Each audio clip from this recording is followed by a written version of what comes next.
Hello, it's Ren Presents time. I'm your host, Ren. And today we continue with the Shadow Tech Goddess, Part 1, Chapter 2, Privateers.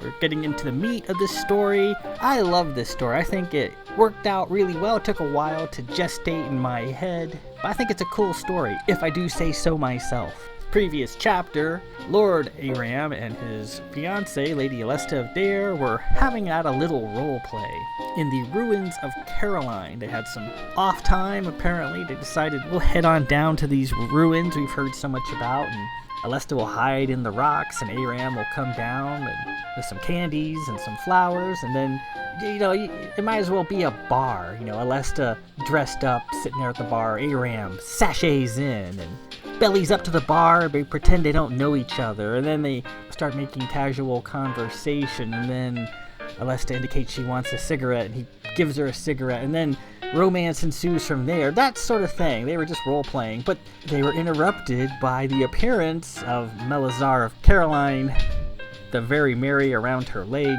zapping her away from mortal peril on the world of Bergen in Zaffin space, which is a long way away. And incidentally, with the very merry on her leg, the only place in the universe where she's actually in danger is the ruins of Caroline, because that's where the very merry's going to send her to. So if she gets in trouble there, there's no place for her to go. So that's sort of like her kryptonite, her stake in the heart, is the actual grounds of her ancestral holdings. She's big. She's a giant. She's wearing a barbed wire gown. Her face is lighting up. She's pretending to, sort of. She's laying on this act like she's a big, scary Zaffin girl, and she's gonna do bad things to Aram, because I guess from past experience, that's worked for her. And according to her, she's been in these ruins 57 times. That means she's been in mortal danger 57 times. And then some guy is there. She pretends to be all mean and creepy. They go off. They get it on. Then she leaves them high and dry, and then makes her way back to Zaffin space. Alesta can't stand her just because of the explicit nature of her discourse with Lord Aram. And Aram invites her to come with them back to the ship, where they can meet the captain and figure out what to do with her. And she's all excited, oh, I get to ride on a League battleship. This is gonna be cool. All right, let's go. Well, that's where we left off. This week, we proceed deeper into the plot and have a few notes about one of the characters that we'll meet in this upcoming chapter. So let's quit with all the chit-chat. Let's get to this. Part 1, Chapter 2, Privateers.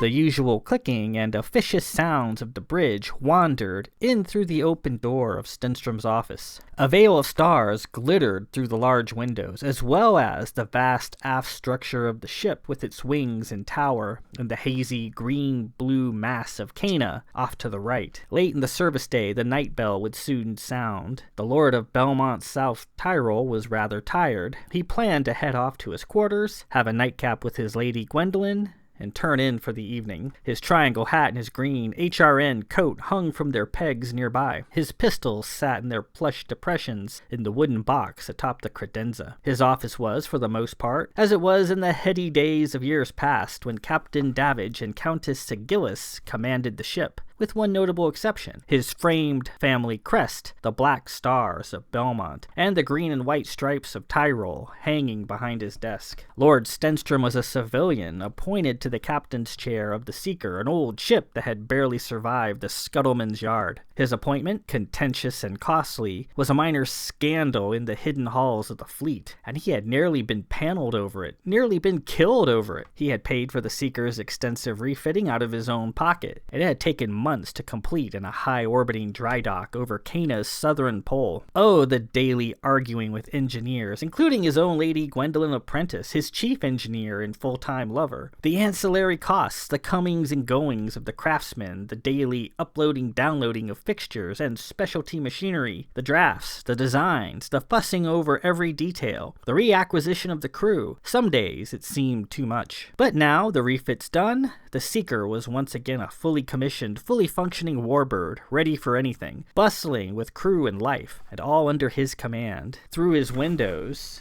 The whole of the ship unfolded in lengthening shadows, wings outstretched, lights blinking, scanning cones like searchlights moving back and forth in thoughtful arcs. He had been the captain for just over a Canaan year. His official duty assignment, privateer of the 3rd Fleet. His overall ongoing mission, interdict the Zaffins and take as many assets as was fit in his holds. He was, for lack of better terms, a Fleet and League sanctioned raider, pirate, and mercenary for hire, complete with a yearly assets quota and a tally sheet of Zaffin vessels plundered, robbed, and sunk. The fleet needed its coin, and the privateers were tasked with taking it off the backs of their enemies, the Zaffins. "Captain, you have a visitor," Private Tara de la Anderson said in her most formal voice. Tara never called him captain except when guests were around, and even then she didn't do it well. Today, though, she was on her best behavior. The woman shown in by Private Tara was beautiful in the extreme and walked in the center of an elegant halo, where everything around her was made better by her presence. Made perfect. She wore a fine, elaborate gown of teal, reds, and yellows inlaid with pearl and faceted stones encrusted in the fabric. He'd never seen a design quite like it. Her shoulders and toned arms were bare, revealing milky, pristine skin. Stacked high, her blonde hair was set in place with a great many jeweled pins. She wore a complicated wheeled timepiece around her neck that ticked in a pleasing, somewhat seductive fashion. She had baggage with her, a medium-sized box that tiny Tara, sideburns bobbing, lugged in behind her. Tara was like a veritable carpenter ant, little, but able to move around big things with apparent ease. He had always marveled at that. Extraordinarily tall, the lady had to stoop to enter the office. Tara was a little more than half her size in comparison. Stenstrom was a towering 6'7". Nobody was taller, not even his mentor, Captain Davidge of Blanchford. And all the photos and group vids, Stenstrom always stuck up over the group like a lamppost. Not today, though. Her hair almost touched the ceiling, 11.5 feet up. She seemed decidedly elongated in scale, very up and down, while not being very left or right. Stenstrom greeted her, looking up into her serene face. He came around his old Vith desk where the great Captain Davidge had once sat and bowed to her, as all fine gentlemen of Esther and Tyrol did in the presence of a lady. He seated her in the padded Baroque chair, the vastness of her gown filling it up. Tara set her box down nearby and took her place at the side of the desk,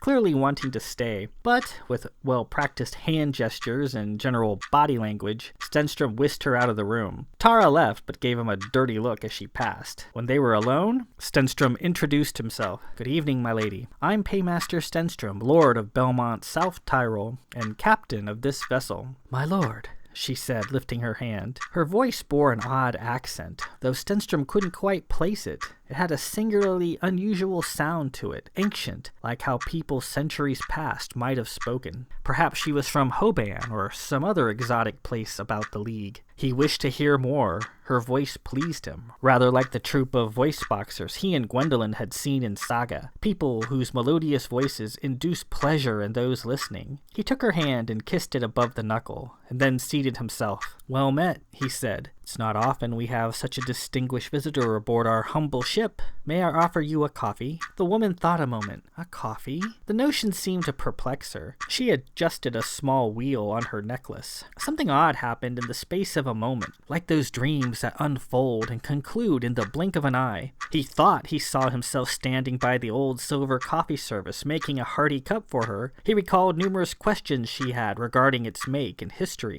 He had a distinct memory of her holding her cup and saucer, then taking a tentative first sip. He recalled being elated as she smiled and took another sip. And then it was gone, the whole sequence fading fast from his memory and then forgotten. "Perhaps later, as we conclude our business," she said. "I like coffee." "Of course.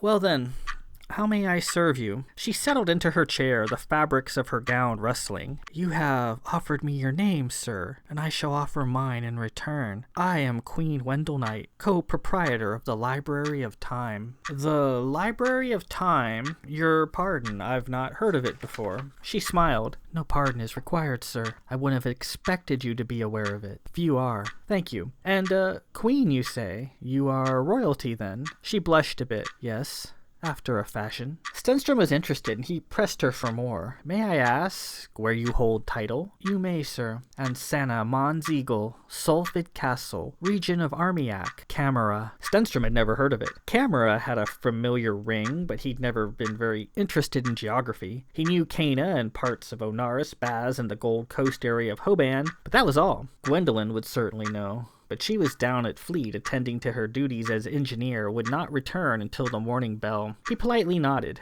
though he was lost and felt ashamed. She continued, You are a privateer, sir, available for hire should the agreed-upon price be met. Have I understood that correctly? I hope I haven't imposed on your time fruitlessly today. Being of the Library of Time, I understand how important time is. Queen Wendelnight had a good feel to her. The hand he had kissed tasted good, like a frosted dessert. Stenstrom considered himself a decent judge of character, that he could trust everything she said, and that it was very important to listen to her. I, he said, privateer in the service of the League. We do sometimes lend our sword, at captain's discretion, to those seeking to procure our services, provided certain criteria are met. I'm afraid I don't offer my services often. I have always met my monthly fleet quotas and more, without resorting to side ventures. I feel it important to make that plain from the outset. Queen Wendelnight smiled. My goal today is not to extract a service from you. Rather, it is to give you something, and to offer advice. I hope the things I tell you today will be understood. You wish to give me something, my lady? I do, and you must listen to what I tell you. I thank you, and I'll do my best to give ear and properly understand. She held her hand out, expecting him to offer a cigarette, a custom in posh league society circles. Stenstrom didn't smoke, but Gwendolyn liked to on quiet evenings, and he had a case of hand-rolled cigarettes in a woodsy blend she favored in a desk drawer. He got the case out, selected a cigarette, then offered it to her. She pulled a stick from her bag and mounted the cigarette. Stenstrom took a golden lighter from his drawer and lit it. She had a pull and savored the smoke. You mentioned you have something you wish to give me, my lady? She lowered her cigarette. Yes, I do. Smoke drifted out of her mouth in delicate feathers. I must ask, may I see you in your proper uniform? Pardon? I have no uniform, great lady, as I'm not actually a member of the fleet. I'm a civilian. I remember your coat, so lush and green. I had been eaten by a great frog-like creature, and you rescued me. I remember your coat and hat, your amazing pistols. I would like to see you in them again, please. Stenstrom was perplexed. Your pardon, ma'am. I don't believe I've had the pleasure before today. Perhaps the smoke from her cigarette was making her delusional. He pointed to the wall and his long green coat hanging from its peg. There is my coat, great lady. May I ask you to put it on, please? I am not a show pony, great lady. Of course not. However, I would like to see you in it, simply for nostalgia's sake. He sat there and considered her odd request. She didn't appear to be joking. Had she come to gawk at the eccentric man from Tyrol? He considered disregarding her quest, as this was his ship. The hour was late, and he wanted to be comfortable. However, this woman, this Queen Wendelnight, carried a serene yet commanding presence, and her blue-eyed gaze was almost as potent as that of a sister, though more benign. He supposed he could engage in a battle of wills with her over his attire, and the clock would tick and the meeting would go bells deep into the evening. Or he could simply comply with her request. It wasn't too unreasonable, just a little odd and a bit demeaning. And he wondered, if the situation came down to a battle of wills, who would win out? He sighed, stood, and pulled his HRN coat from its peg. It was a wonderful embroidered dark green coat that went down to his ankles, heavy and creaky with Hoban fabrics. He stocked various arcane items in the many hidden pockets lining the interior. It had a proud HRN riveted in silver on the stiff collar. A mystical coat. The sisters had done something to it, and it could do amazing things, the whole of which he was still discovering. He slid his arms in. Despite its size and bulk,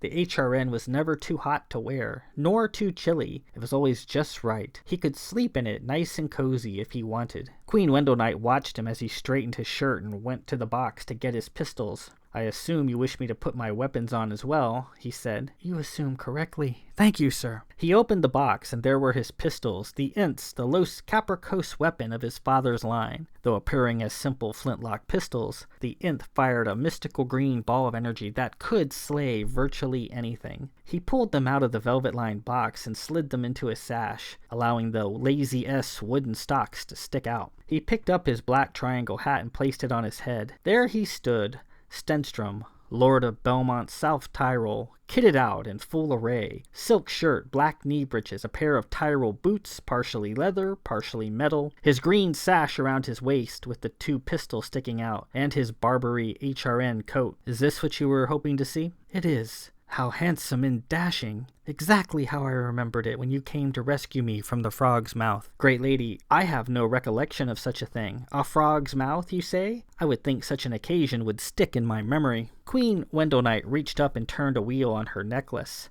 Sudden flashes of memory pelted him. Driving rain.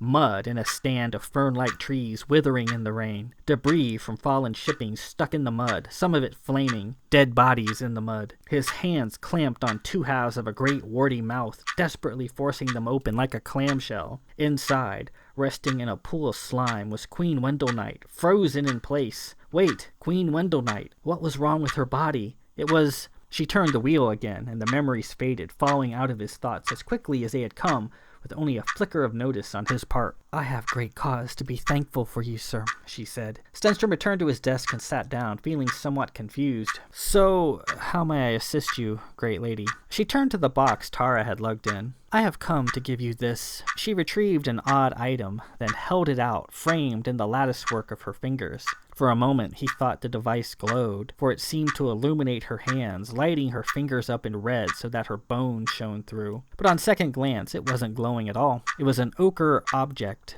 round, with a smooth, sunk-in top portion and flat bottom. It reminded him of a squatty bell. Queen Wendelknight held it aloft with both hands, offering it to him. Stenstrom took it. It didn't weigh much. His hand brushed hers as he did so, and the brief touch was magical, electric. He set the device on his desk. It sat there, innocuous, like a loaf of bread, illuminated in a pool of dim light from overhead. It seemed to be made of smooth, polished stone, or possibly opaque crystal. He wasn't certain. It was featureless, with the exception of the small knob on the top in the center. Frankly, he was underwhelmed. And what do you need done with this, great lady? I need it transported. Only this? Nothing more? Yes, that is all. A league ship is costly, my lady. When tasked, we move freight in bulk, enough to fill a hold or 2. This is a trifle, a keepsake, no offense intended. A smaller civilian ship, a bark or small private yacht, would no doubt serve you better. If you had a large consignment of these items, several thousand, then I would understand. But for only one, this one device is made just for you. Pardon? We made it just for you. But consider the cost. It would be several thousand fleet Solaris at minimum.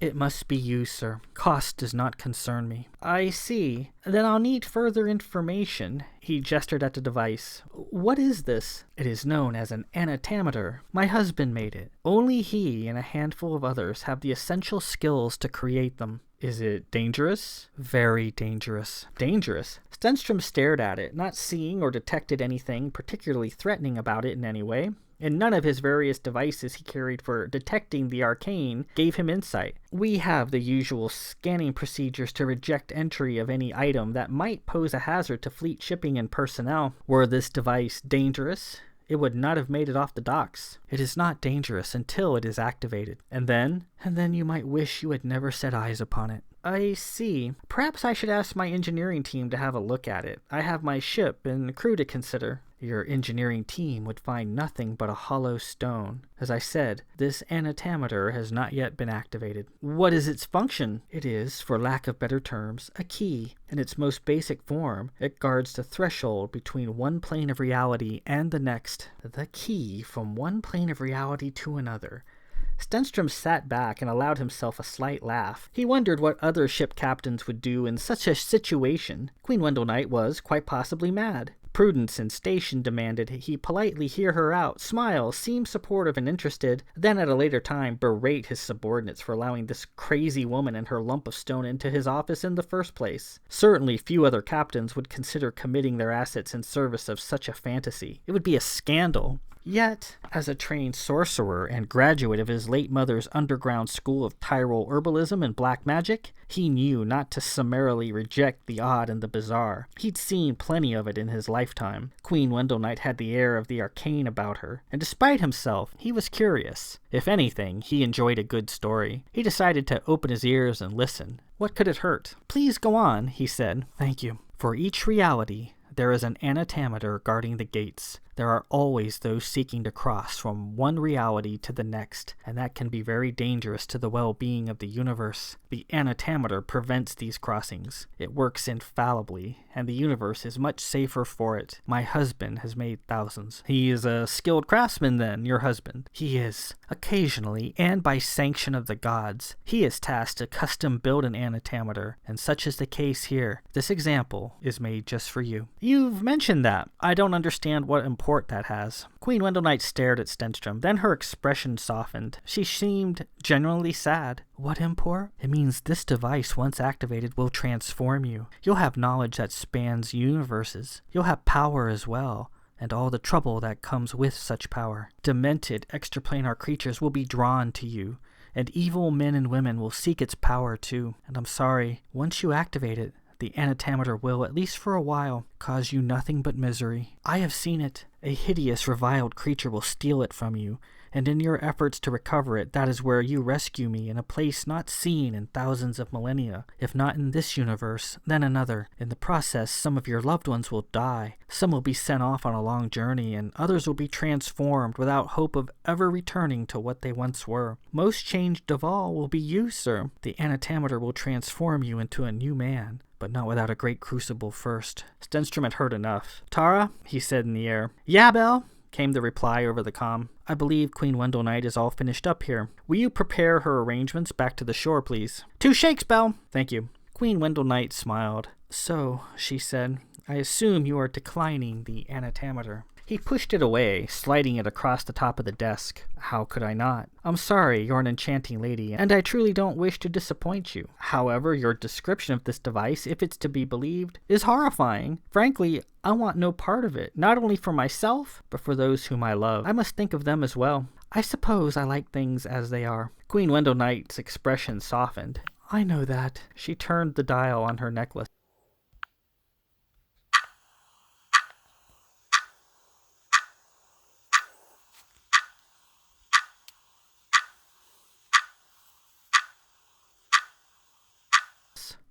And I'm sorry. You realize the costs for engaging fleet transport are not deferred by tonnage, or, as in this case, lack of tonnage. The transport shall be costly, Stenstrom said. Cost does not concern me, Queen Wendelnight said. She cleared her throat and flushed a little. Stenstrom shrugged. Be it so. And where do you need your tiny device taken? The cistern of the Shadowtech goddess. Stenstrom laughed. Great lady, if you've a task for me in my ship to undertake, to transport this device as you say, I will consider it. However, I pray you be plain. I am speaking as plainly as I can. There is a place not far where you may take it, the cistern of the Shadowtech goddess, and the next day you shall encounter a young Merton named Melazar of Caroline. Does that name sound familiar to you? No. Should it? And she's a what?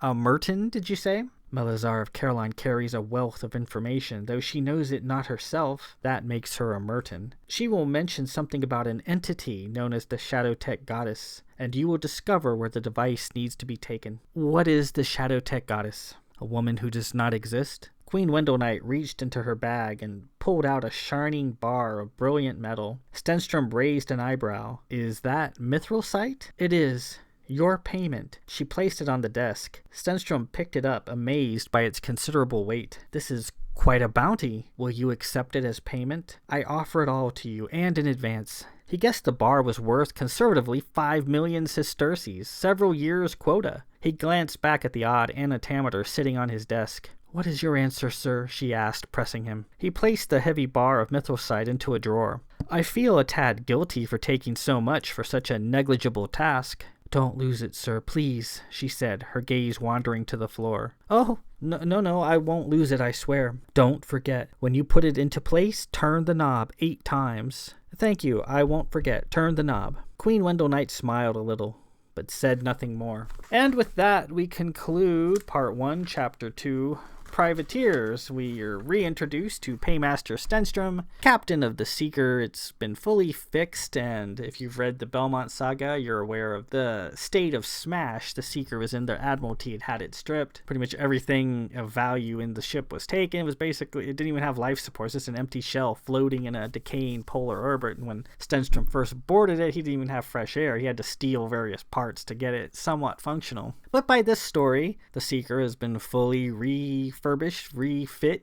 It's a fully functioning vessel, and he is as he mentioned, a fleet privateer. He's basically a pirate. He's supposed to fly into Zafin space and take money, goods, and shipping off the backs of their enemies, the Zafins. Not necessarily a noble effort, but that's what his task is, and he's got to hand over whatever he steals to the fleet, and the fleet gets its coin. The fleet runs on money, and they're going to get most of the money from their backs of their enemies, so that's what he's there to do. He meets Queen Wendell Knight, and she's rather odd. She has a strange device called the Antimatter.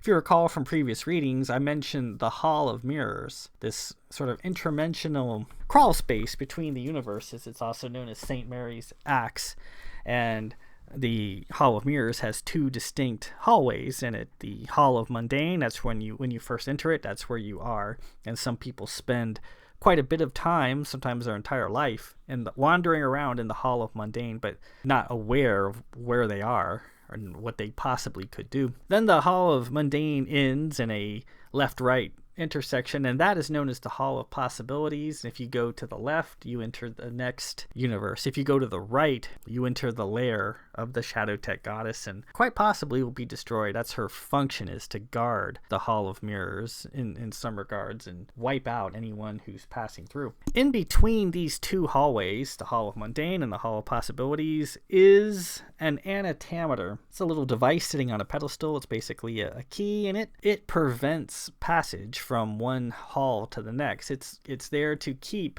people from basically hopping the universes, like taking a train. You get in this hall, you do your thing, and then that can be very deleterious to the universe, because whenever you enter another universe that's not your own, you are technically a demon. You're not really supposed to be there, and that can cause great harm. And the Antimatter, playing on your perceptions, it turns you around without even knowing that you're there in this hall. And that's what it does. And for each of these Hall of Mirrors, there's an Antimatter. The one Queen Wendell Knight presented to Paymaster Stenstrom is one that she says was made just for him, and it's going to do something to him when he turns the knob 8 times. What it's going to do to him is unknown, but it sounded pretty grim, and he declined it. But then she fiddled with her timepiece, basically reset time is what she did. And the conversation, once she reset it, took a slightly different course. And in that second setting of time, he accepts it. And she says, take this to the cistern of the Shadow Tech Goddess. When you meet a girl named Melazar, you'll find out where that is. And as we know, Melazar is on her way to the ship with Aram and Alesta. So, next week we continue with the story. Part 1, Chapter 3, A Visiting Dignitary, and Melazar arrives on the ship, and we'll see what sort of chaos she creates when she arrives. I mentioned Queen Wendell Knight, and in the writing of these various books, you usually have more than one iron in the fire, and I had written a lot about Queen Wendell Knight. But as I wrote the House of Bloodstein series, I was just really underwhelmed. It was lacking some oomph. It had no tiene chiste. It just didn't have that oomph factor. And I came up with the villain Queen Gome, which I thought would add some spice. But, what sort of abilities and powers do you give Queen Gome? Well, I stole a lot of powers from Queen Wendell Knight and gave them to Queen Gome. So a lot of what Queen Gome is and what she can do is borrowed from this character, Queen Wendell Knight. We haven't really seen much of it yet, but as the story progresses, you'll see more. Anywho, next week we can continue Part 1, Chapter 3, A Visiting Dignitary. Until then, this is Ren Presents. I am your host, Ren. Peace out.